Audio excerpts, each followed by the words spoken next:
very good morning to you, Wendy. First of all, does Black Friday actually offer us the discounts that we really think it does?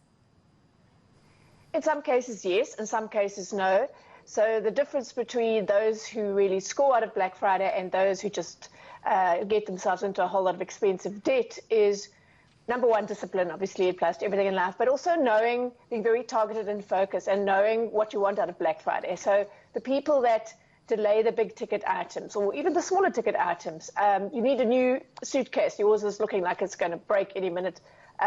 Okay, we won't buy it in July or August. We'll wait for Black Friday. Maybe luggage is not a good example for this particular year when a lot of us are not going very far.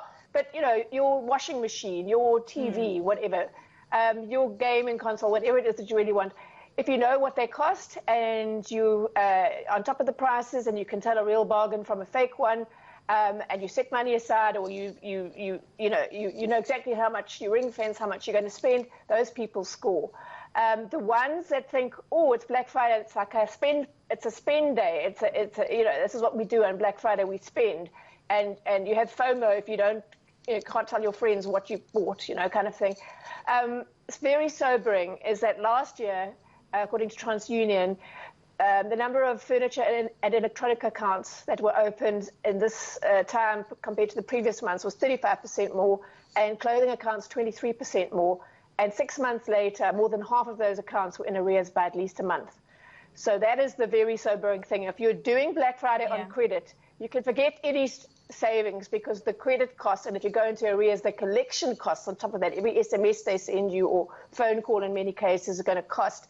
Then that, I think, just puts Black Friday into perspective. Then I guess, Wendy, the question then is what happens after Black Friday? I mean, what are the chances of survival in the aftermath of Black Friday?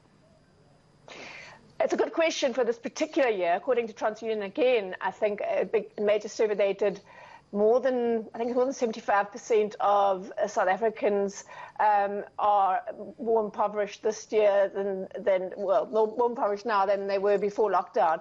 It's been a savage year financially, and I think for people to get caught up in Black Friday FOMO now, this year, given where we are financially as a nation and most of us individually, is just financial suicide. Just if you have terrible FOMO, then buy something small.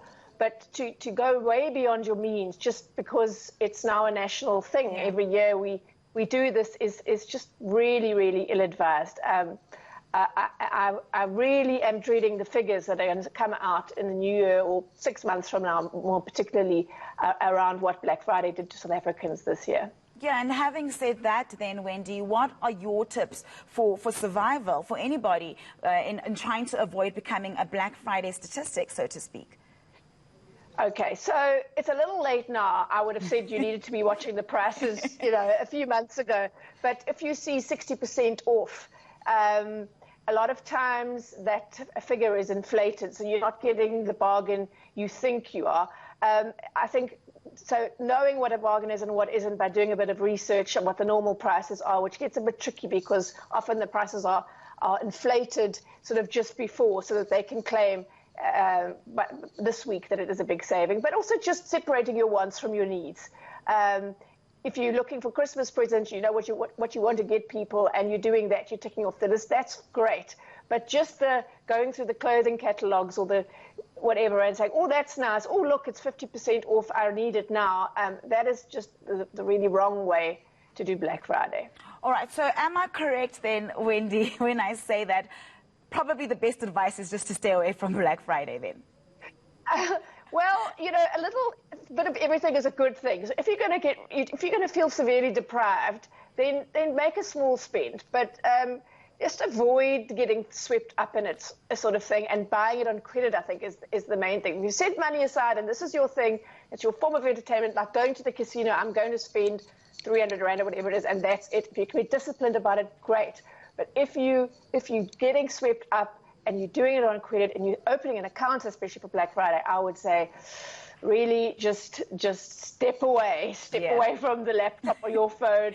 And And let's not forget, I think it's important to say, for many people, it's about getting essentials. People who still want to go into a store, whatever, they're buying frozen chicken, they're stocking up on toilet paper, they're getting fruit juice or whatever. And so it's not just about elite, nice to have little bits of, shoes and clothing and whatever, mobile speakers or whatever. It's about, and those people, let's not forget, for them, Black Friday is really important, and they tend to be more disciplined because they're buying essentials. So yeah, there are bargains to be had, but the whole festival around it and the spend fest, I'm really, really anxious about. All right, thank you very much, Wendy. Let's leave it there. That is consumer journalist Wendy Knowler with some stern warnings on this Black Friday.